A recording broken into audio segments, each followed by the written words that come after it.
जैसे physically hazard में क्या होगा, कहीं कोई तिनका पड़ गया, कहीं कोई सपोज कोई आपकी फैक्ट्री के अंदर कोई बीड़ी सिगरेट पी रहा है, उसका चला गया, कोई कंकड़ चला गया, मतलब फिजिकली मतलब अपनी आंख से देखा जा सके, जिसको आंखों से आप देख सकते हैं, that is a physical hazard. Chemical hazard क्या होता है कि जिन बर्तनों में हम काम कर रहे हैं, अगर आपका सीआईपी ठीक नहीं है, ठीक है, या सीआईपी करते हुए वो उसमें केमिकल रह गया, ठीक है, तो उस केमिकल की वजह से भी हमारे फूड बॉर्न डिजीजेस हो सकती है, तो उसको केमिकल हजार्ड कहते हैं। मतलब रेसिड्यू की बात कर रहे हैं, रेसिड्यू। तो और फिर हम बात करते हैं माइक्रोबायोलॉजी। माइक्रोबायोलॉजी क्या होता है कि अगर आपने ठीक टेम्परेचर पे नहीं रखा, जैसा मैंने आपको पहले बताया कि जब आपका जो मिल्क आने का टाइम है 5 डिग्री और जाने का टाइम भी 5 डिग्री है, आप उससे ना तो ऊपर ले सकते हो ना उससे ऊपर भेज सकते हो, ठीक है। तो 5 डिग्री का आइडियल टेम्परेचर है, आपको उससे नीचे भले ही 4 हो जाए लेकिन 6 नहीं होना चाहिए या 5.5 नहीं होना चाहिए।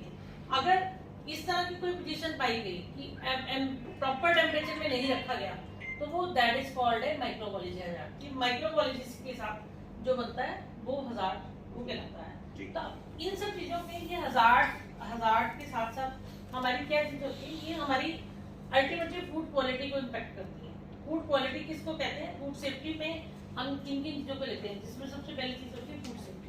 मैडम जैसे मान लो हमारा कोल्ड स्टोर से हमने सामान को डिस्पैच कर दिया और डेस्टिनेशन में जाने तक 5 से लेके वो 7 हो गया, फिर हम क्या करेंगे? कहाँ से कहाँ तक?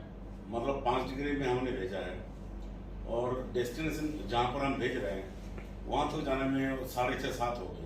गलत होगा, गलत हो गया। आपकी कोल्ड चेन टूट गई। अभी आपके साथ में पिछली बार मैं आपको ये बता रही थी कि बेसिकली होता क्या है, आप जब अपने दूध के क्रेट लेके आते हो तो सुबह 5 बजे दुकान के बाहर ठीक है, और बंदा आता है 9 बजे तक, तो क्या हो गया? वो चेन टूट गई, कोल्ड चेन टूट गई। और आपकी बेसिकली प्रॉब्लम्स क्या आती है? आपकी घी के खट्टेपन की, इसकी दही की खट्टेपन की आती है, दूध फट गया। ये प्रॉब्लम्स क्या है? ये बेसिकली ये वाली प्रॉब्लम्स है। आपकी कोल्ड चेन टूट रही है। आपकी कोल्ड चेन नहीं टूटनी चाहिए, क्योंकि आप एक चीज समझो, उसकी बात इतने ज्यादा माइक्रोबायोलॉजी उसके हजार्ड हो सकते हैं।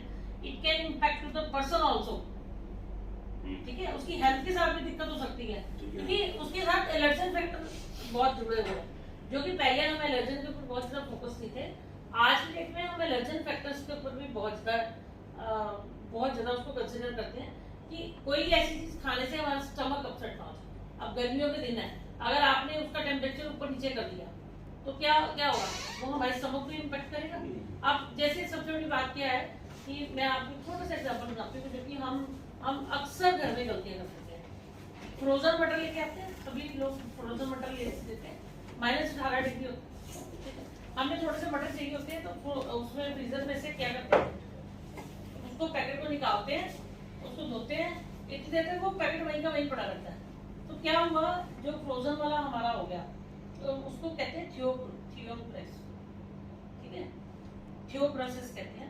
कि उसको -18 से हमने पॉजिटिव उसमें लेके आना है, तो थो प्रोसेस कहते हैं। अगर उस पे ही हमारा सारा फिर क्या कहते हैं, हम थोड़ा सा यूज करते हैं, आधा घंटा हो गया, उसके बाद उठा के फिर मटर उठा के फिर फ्रीजर में रखती है, तो क्या हो गया? आपने वेरिएशन कर दिया टेम्परेचर का। जबकि जो 18 वाला है वो 18 भी रहना चाहिए, उसका ऐसा नहीं है कि उसको 5 डिग्री पे या 0 पे ले आए या 3-4 डिग्री पे ले आए। तो क्या है, जो प्रोसेस के अंदर हमें उतनी ही चीज निकालनी है फ्रीजर में से जितनी हमें यूज है। अगर उससे ज्यादा हम पैकेट ही पूरा लाके रख दिया तो वो हमारी बॉडी को इम्पैक्ट करता है। एलर्जन इतने खतरनाक हैं कि इसकी वजह से हमें एक मेजर इंजरी भी हो सकती है, और इसकी वजह से ये डेथ होने के भी चांसेस हो सकते हैं। अगर हम अभी आप देखते होंगे गर्मियों के अंदर सबसे ज्यादा प्रॉब्लम ज्यादा रहती है, स्टमक अपसेट की और सब चीजों की, फूड पॉइजनिंग की। ये बेसिकली फूड पॉइजनिंग की जो प्रॉब्लम है वो किसलिए होती है? इसीलिए होती है क्योंकि हमारे उस टेम्परेचर पे रखा नहीं जाता। जो बात आप कह रहे हो कि हमने 5 का 7 हो गया, इसका मतलब हमारी कोल्ड चेन टूट गई। और जब हम फूड सेफ्टी के अंदर है और हमारा दूध का प्लांट चल रहा है, तो हमें इंश्योर करना है अपने डीलर को भी, अपने चिल्लर को भी, कि आपको 5 डिग्री से नीचे नहीं भेजना सामान। और आपको बकायदा फ्रीजर के अंदर रखना है।